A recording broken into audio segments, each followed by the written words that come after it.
Everyone, welcome back to my channel hard work academy. So आज इस video में हम कवर करेंगे mature mathematics class 5 chapter 3 multiplication and division. Chapter 1 and 2 हमने cover कर लिया है। अगर आपने नहीं देखा है तो डिस्क्रिप्शन बॉक्स में लिंक गिवन है, आप वहाँ से जाकर देख सकते हैं। सो हम आज इस वीडियो में कवर करेंगे हमारी एक्सरसाइज 3.1।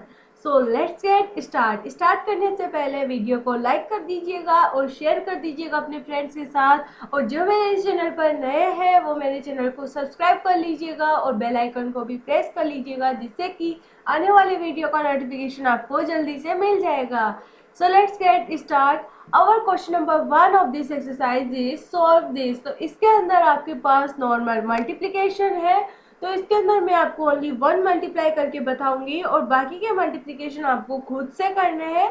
सो अगर आपको फिर भी कोई डाउट हो then please feel free to comment. मैं आपको अलग से वीडियो में मल्टीप्लाई सिखा दूंगी, पर अगर मैं इस वीडियो में सारे क्वेश्चन करने लगूंगी तो ये इसी क्वेश्चन में बहुत बड़ी वीडियो हो जाएगी, इसलिए ओनली 1 क्वेश्चन हम इसमें सॉल्व करेंगे। अगर आपको पहले से मल्टीप्लिकेशन आता है तो आप इन क्वेश्चंस को अपने आप से कर लोगे। So let's do first part of this question. So as you can see, यहाँ पर हमने मल्टीप्लाई किया 286 मल्टीप्लाई 125। सबसे पहले 5 6 और 30, देन 3 यहाँ पर हमने कैरी लिया, देन 5 8 जा 40, 40 प्लस 3 इज 43, देन 5 2 जा 10, 10 प्लस 4 इज 1430 आपके पास ये आ गया। देन हमने 2 से मल्टीप्लाई किया, देन हमारे पास 572 आया। देन अगेन 2 मल्टीप्लाई लगाकर हमने 1 से मल्टीप्लिकेशन किया तो हमारे पास आया 286। देन इन तीनों को आपके पास प्लस करने पर आंसर आ जाएगा 35750, जो कि हमारा करेक्ट आंसर होगा। ओके, तो इसी तरीके से सभी क्वेश्चंस में आपको मल्टीप्लाई करना है और फिर ऐसे आंसर लिखना है। So you can do it by yourself this question. So now let's move on our next question, question number 2. So question number 2 में आपके पास है multiply the following Devanagari script numbers. तो यहाँ पर आपको इनको मल्टीप्लाई करना है देवनागरी स्क्रिप्ट नंबर्स में। जैसे कि हमने जो चैप्टर 2 का पार्ट 2 था उसके अंदर भी थोड़ी बहुत ये वाली देवनागरी स्क्रिप्ट नंबर्स की काउंटिंग हमने देखी थी। अगर आपको वो काउंटिंग आती है तो इसको आप नॉर्मली अपनी उस काउंटिंग में कन्वर्ट कर लीजिएगा और फिर उसे कन्वर्ट करके आपको जिस तरीके से फर्स्ट क्वेश्चन में आपने मल्टीप्लाई किया ठीक उसी तरीके से इस क्वेश्चन में भी आप मल्टीप्लाई कर दीजिएगा और फिर जो आंसर आया आपके पास लास्ट में उस आंसर को इस वाले नंबर्स में अगर आप लिखना चाहते हैं तो आप लिख दीजिएगा, नहीं तो आपका आंसर वहाँ पर भी करेक्ट होगा। ओके, सो आई बात समझ में। आपको सबसे पहले इनको नंबर्स में कन्वर्ट करना और फिर मल्टीप्लाई करना है और फिर आपका आंसर आ जाएगा। सो अगर आपको देवनागरी स्क्रिप्ट नंबर्स की कंप्लीट काउंटिंग चाहिए तो मुझे कमेंट सेक्शन में कमेंट करके बता दीजिएगा, मैं एक शॉर्ट वीडियो अपलोड कर दूंगी। Okay, so now let's move on our next question. So question number 3 है हमारे पास। A packet contains 225 toffees, how many toffees will be there in 45 such packets. मतलब कि एक पैकेट में 225 टॉफीज है तो 45 पैकेट्स में कितनी टॉफीज होगी। तो इसके अंदर सबसे पहले आपको स्टेटमेंट लिखना है, ऑफकोर्स लिखना है। तो स्टेटमेंट में आप किस तरीके से लिखेंगे, सबसे पहले आप ये लाइन लिखिएगा, ए पैकेट कंटेन्स 225 टॉफीज। देन आपको ये लाइन लिखनी है इन टॉफीज, देन आपको लिखना है टॉफीज इन 45 सच पैकेट्स। ओके, मतलब 45 पैकेट्स में कितनी टॉफीज होगी वो तो आपको फाइंड आउट करना है। सो किस तरीके से आप फाइंड आउट करोगे, 45 को मल्टीप्लाई कर देना आप 225 से।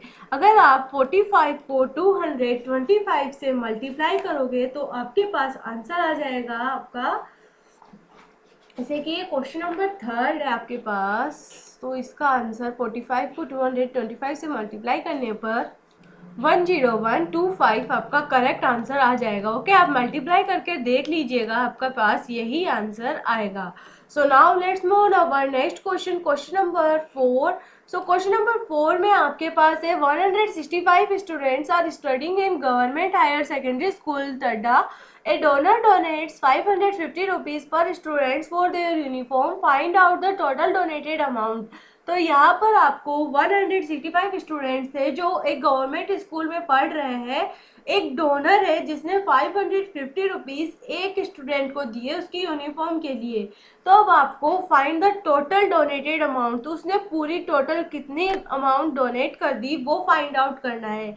तो यहाँ पर एक बच्चे को 550 रुपीज़ दे रहा है, तो 165 बच्चों को वो कितने रुपीज़ देंगे नॉर्मली वो फाइंड आउट करना है। तो इसके अंदर भी आपको सेम स्टेटमेंट लिखना है, यही से लिख लीजिएगा क्वेश्चन में से। 165 students are studying in government higher secondary school Tada. A donor donate 550 rupees per student for their uniform. ये लाइन आपको टोटल सेम टू सेम लिखनी है। देन आपको लिखना है the total donated amount equals to 550 को मल्टीप्लाई कर दीजिएगा आप 165 से।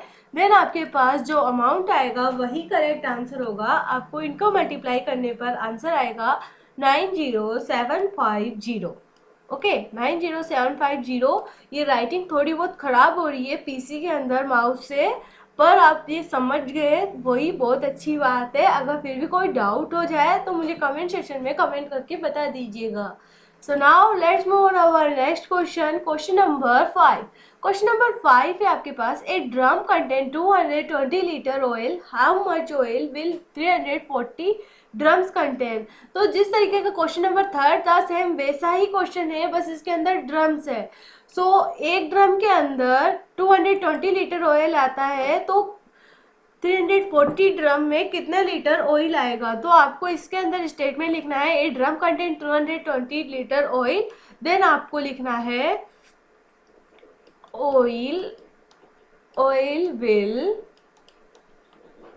340 ड्रम कंटेन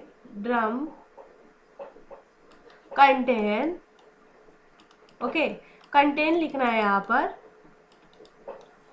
इक्वल्स टू 340 को आपको नॉर्मली मल्टीप्लाई कर देना है 220 से। ओके देन आपके पास आंसर आ जाएगा 74800 लीटर, जो कि आपका करेक्ट आंसर होगा। 74800 लीटर। लीटर जरूर लिखिएगा, नहीं तो आपके मार्क्स थोड़े बहुत कट सकते हैं। ओके यूनिट्स बहुत मायने रखती है, अगर आप 5th क्लास से समझ जाओ तो बहुत अच्छी बात है। So now let's move on our next question. Question number 6। Question number 6 है आपके पास। Price of a single chair is 678 rupees. What will be the price of 296 chairs? So same question है आपका वैसा ही। तो इसके अंदर प्राइस ऑफ सिंगल चेयर लिख देना, सबसे पहले ये होती है।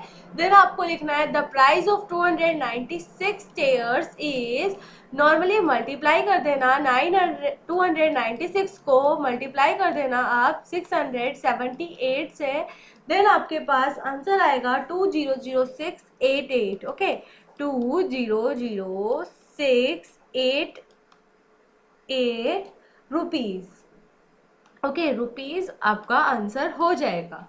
So now next question. तो इन क्वेश्चंस में नॉर्मल है, अगर आपने क्वेश्चन नंबर 3 समझ लिया ना तो ये 2 क्वेश्चन तो आप खुद से कर सकते थे पढ़कर, बस इनको आपको समझने की कैपेसिटी अच्छी रखनी है इसके अंदर। अगर आपको समझने की कैपेसिटी अच्छी है क्वेश्चन को पढ़कर तो आप इस क्वेश्चन को आराम से कर दोगे।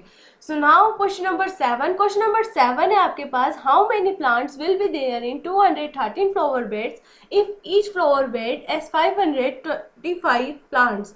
तो आपको इसके अंदर स्टेटमेंट लिखना है सबसे पहले।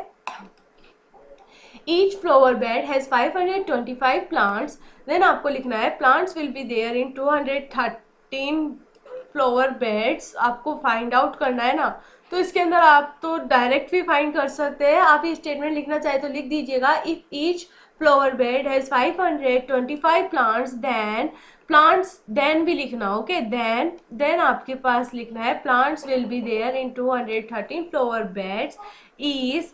देन आपको 213 को मल्टीप्लाई कर देना है 525 से। ओके देन आपका करेक्ट आंसर आ जाएगा। So now next question, question number 8. This is the last question of this exercise. So इस question में आपके पास है how many balls are there in 634 boxes if each box contains 408 balls?